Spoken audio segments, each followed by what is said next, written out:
Halo, berjumpa lagi dengan saya di channel ini.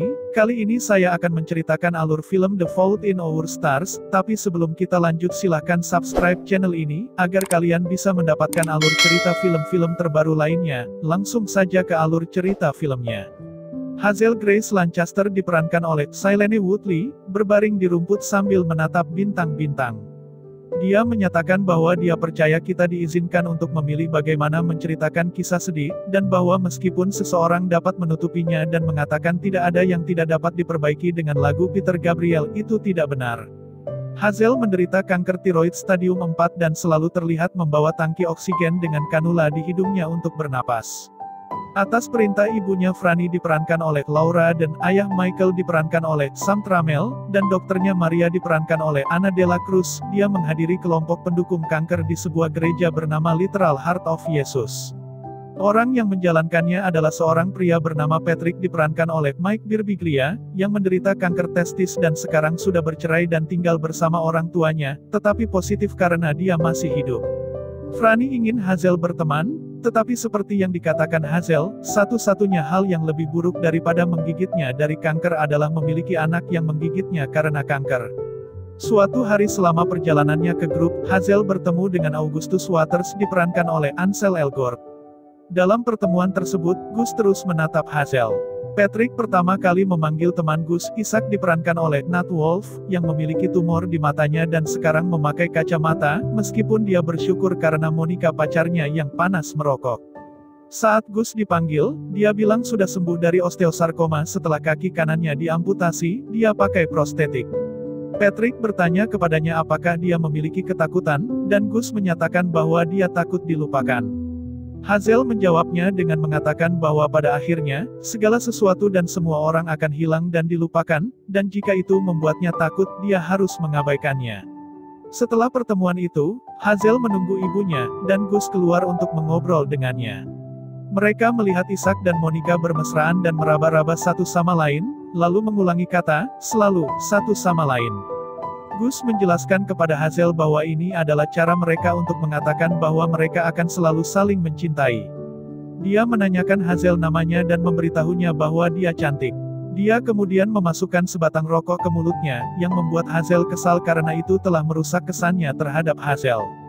Gus menjelaskan bahwa dia tidak pernah menghisap rokok yang dia taruh di sela-sela giginya agar tidak memberi kekuatan pada item pembunuh itu. Dia mengundang Hazel untuk datang dan menonton film. Saat Gus dengan ceroboh mengemudi ke rumahnya, dia bertanya kepada Hazel tentang kisah kankernya. Dia mengatakan kepadanya, seperti yang kita lihat melalui kilas balik, bahwa dia didiagnosis ketika dia berusia 13 tahun dan menjalani semua perawatan yang diperlukan, tetapi itu tidak berhasil. Paru-parunya mulai terisi air dan dia dirawat di ICU. Kemudian suatu hari, obat yang diberikannya mulai bekerja dengan baik, yang dianggap ajaib. Hazel dan Gus tiba di rumahnya dan bertemu orang tuanya. Dia membawa Hazel ke ruang bawah tanah dan memintanya untuk menceritakan kisah aslinya, bukan kisah kankernya.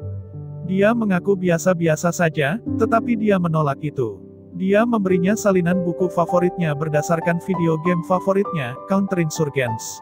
Sebagai gantinya, Hazel merekomendasikan buku favoritnya, An Imperial Affliction, tentang seorang gadis yang menderita leukemia, tetapi dia memberitahu Gus bahwa itu belum tentu merupakan kisah kanker. Hazel menunggu Gus meneleponnya kembali, dan setelah beberapa hari, dia mengirim SMS padanya setelah menyelesaikan An Imperial Affliction. Dia terkejut bahwa buku tersebut berakhir di tengah kalimat protagonis Anna tampaknya meninggal selama narasinya. Hazel minta diri dari makan malam untuk berbicara dengan Gus di telepon, tetapi mereka disela oleh Isaac yang meratap lirik lagu di latar belakang. Gus mengundang Hazel, di mana dia mengetahui bahwa Monica putus dengan Isaac, dan dia mengalami episode psikotik. Gus mengizinkan Isaac melampiaskan amarahnya pada trofi bola basketnya.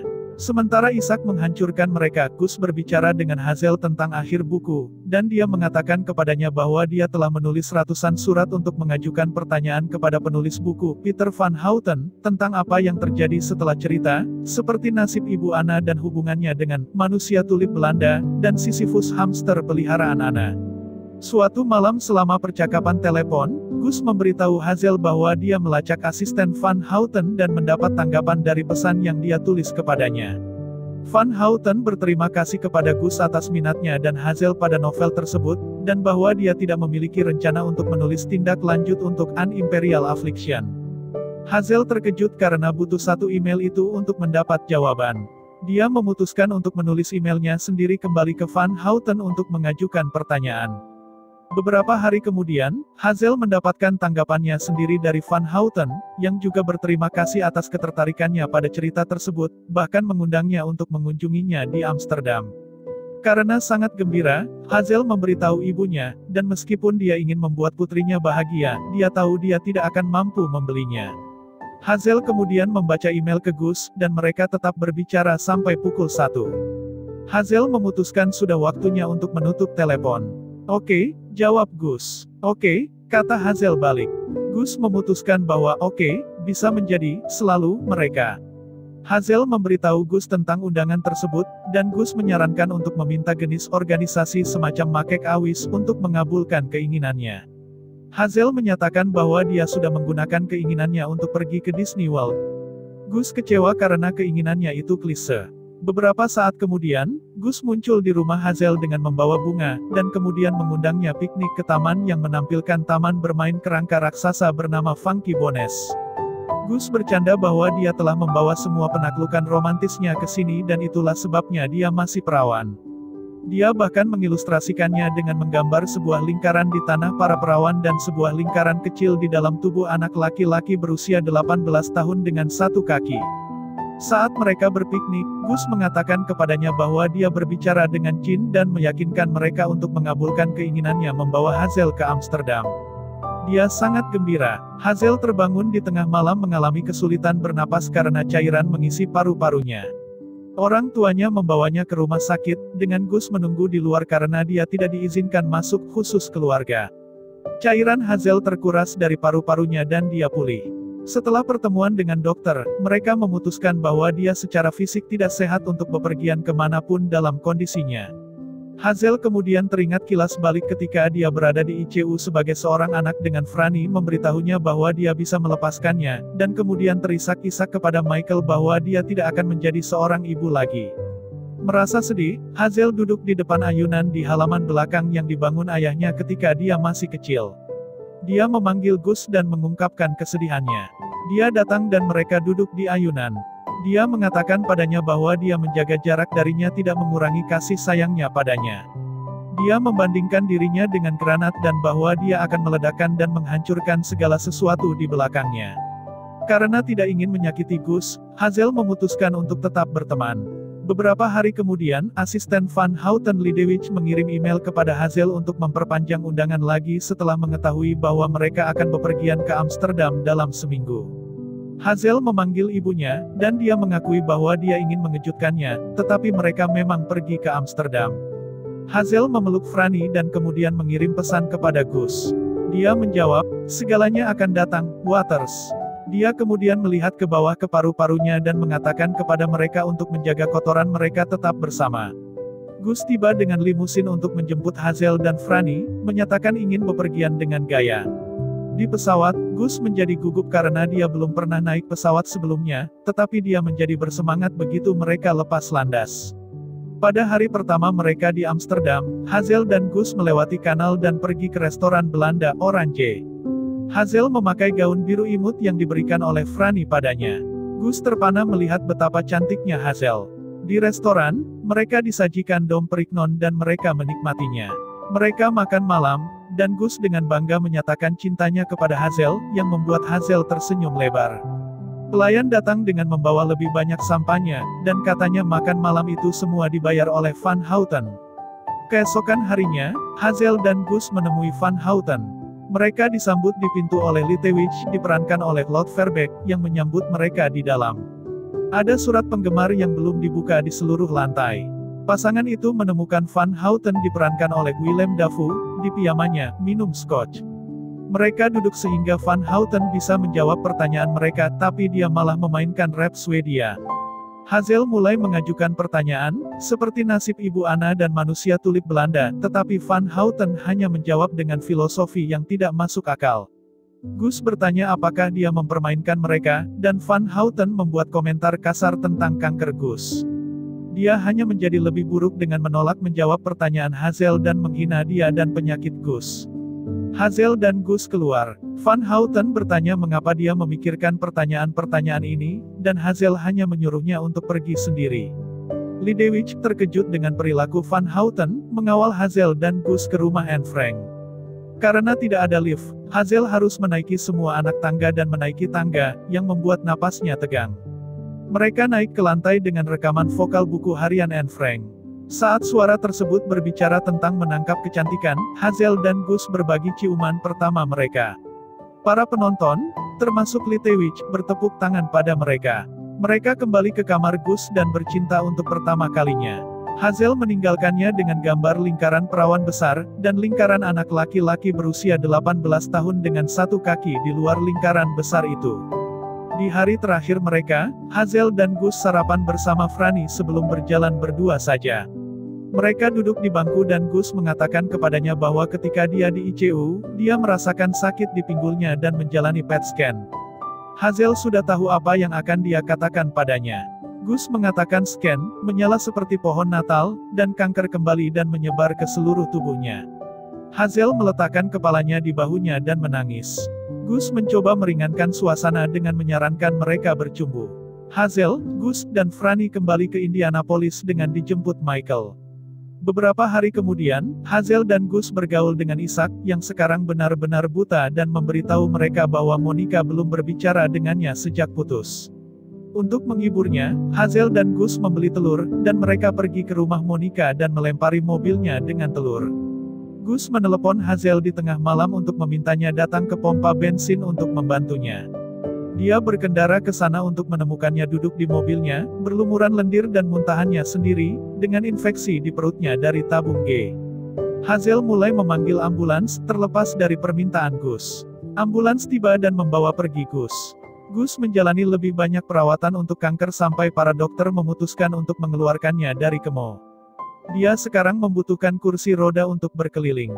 Hazel membawanya ke Funky Bones untuk piknik. Dia mengungkapkan keinginannya untuk memberi pengaruh pada dunia sebelum dia meninggal dan kebutuhannya untuk menjalani kehidupan yang luar biasa. Hazel tersinggung dan mengatakan kepadanya bahwa dia tidak perlu melakukan semua itu karena dia dan orang tuanya mencintainya dan itu sudah cukup. Dia bilang dia minta maaf dan mereka minum sampahnya. Gus menelepon Hazel satu malam lagi untuk mengundangnya ke hati literal Yesus untuk sebuah pertemuan, dan untuk membawa pidato yang dia minta Hazel untuk menulis untuknya. Dia mulai pergi tetapi dihentikan oleh orang tuanya yang sedang menyiapkan makan malam. Hazel berdebat dengan mereka bahwa dia akan pergi dan mereka akan sendirian setelah mendengar ibunya mengatakan dia tidak akan menjadi ibu lagi setelah Hazel meninggal. Kedua orang tuanya mengatakan bahwa mereka tidak akan pernah berhenti mencintainya apapun yang terjadi, dan bahwa Franny mengambil kelas untuk menjadi pembicara. Hazel menjadi senang bahwa orang tuanya akan dipenuhi bahkan setelah dia pergi. Hazel bergabung dengan Gus dan Ishak di gereja untuk pra-pemakaman, bagi Gus, karena dia ingin menghadiri pemakamannya sendiri. Ishak memulai elogi dengan sedikit humor, tapi mengatakan bahwa jika dia diberi mata robot, dia akan menyangkalnya karena dia tidak ingin melihat dunia tanpa Gus. Hazel naik dan mulai berbicara tentang kisah cintanya dengan Gus sebelum mengatakan bahwa ada angka tak terhingga antara 1 dan 0, dan bahwa ada tak terhingga jumlahnya, dan bahwa dia bersyukur atas ketidakterbatasan mereka. Mereka berdua mengatakan, "Aku mencintaimu," satu sama lain untuk terakhir kalinya. Gus meninggal 8 hari kemudian. The Lancasters menerima panggilan telepon di tengah malam untuk mendengar berita tersebut. Orang tua Hazel masuk ke kamarnya, dan tanpa sepatah kata pun, dia tahu apa itu dan dia mulai menangis. Dia ingat saat menjalani perawatan dan perawat memintanya untuk menilai rasa sakitnya pada skala dari 1 sampai 10. Hazel mengatakan 9, dan perawat mengatakan dia adalah pejuang karena menyebut 10A9. Dia mengatakan bahwa dia menyelamatkannya 10 untuk acara semacam ini. Pemakaman diadakan untuk Gus. Hazel dan orang tuanya pergi, dan ketika pendeta berbicara, Hazel terkejut melihat Van Houten di sana. Hazel dipanggil untuk berbicara dan memberikan pidato baru. Setelah pemakaman, Hazel memutuskan untuk pulang sendirian, dan Van Houten memasuki mobilnya. Di sana, dia mengetahui bahwa dia dan Gus tetap berhubungan sebelum kematiannya, dan Gus memberitahu Van Houten bahwa dia dapat menebus dirinya dengan mengunjungi Hazel dan menjawab pertanyaannya. Dia mengungkapkan bahwa Anna didasarkan pada Putri Van Houten yang berusia 8 tahun yang meninggal karena leukemia. Sebelum dia mengirimnya keluar dari mobilnya, Van Houten memberi Hazel surat yang dia remas dan buang. Dia pergi dan melihat dia minum dari termosnya. Ayah Hazel pergi menghiburnya setelah kematian Gus. Kemudian, Ishak datang berkunjung. Dia memberitahu Hazel bahwa Gus benar-benar mencintainya dan tidak pernah berhenti membicarakannya sampai-sampai itu menjengkelkan. Dia bertanya padanya apakah dia membaca surat dari Van Houten, yang kebetulan ditulis oleh Gus. Surat tersebut merupakan pidato untuk Hazel yang ditulis oleh Gus. Kami mendengar suara Gus membacanya, mengatakan bahwa dia melihat Hazel di ICU saat dia tidur, dan bagaimana dia memikirkan mereka bersama. Dia mengungkapkan kekagumannya atas kecantikan dan kepribadiannya, dan menambahkan bahwa orang dapat memilih siapa yang menyakiti mereka. Gus menyukai pilihannya, dan dia berharap Hazel menyukai pilihannya. Dia menutupnya dengan "Oke, Hazel Grace." Film berakhir dengan Hazel masih menatap bintang-bintang, menjawab "Oke." Itulah tadi alur cerita film The Fault in Our Stars. Jangan lupa untuk like, share, subscribe channel ini agar kalian tidak ketinggalan notifikasi alur cerita film terbaru lainnya. Terima kasih sudah menonton alur cerita film ini, dan sampai jumpa di alur cerita film selanjutnya.